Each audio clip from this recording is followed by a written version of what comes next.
एक समय की बात है। चंदनपुर नाम के एक शांत गांव में अचानक एक अजीबोगरीब घटना घटी। वहां आसमान से एक बहुत विशालकाय कबूतर उतर आया।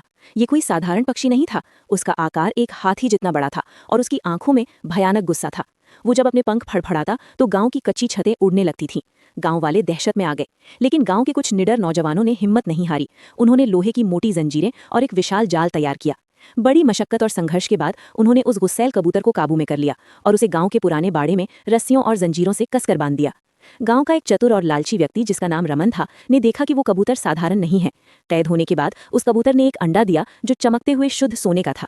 रमन ने ये बात सबसे गुप्त रखी। उसने चालाकी से कबूतर की जिम्मेदारी अपने ऊपर ले ली और उसे कैद में रखकर सोने के अंडे निकलवाने लगा। देखते ही देखते रमन उन सोने के अंडों को शहर में बेचकर गांव का सबसे अमीर आदमी बन गया। उसके पास अब आलीशान महल और गाड़ियां थीं। गांव वाले उसकी अचानक आई समृद्धि को देखकर हैरान थे, लेकिन रमन ने उस बेजुबान विशाल पक्षी को सिर्फ अपने लालच के लिए कैद करके रखा और अपनी तिजोरी भरता रहा। रमन का लालच दिन ब दिन बढ़ता ही जा रहा था। अब वो उस विशाल कबूतर को ठीक से दाना पानी भी नहीं देता था, बस सोने के अंडे के इंतजार में रहता। कबूतर का गुस्सा और दर्द अब अपनी सीमा पार कर चुका था।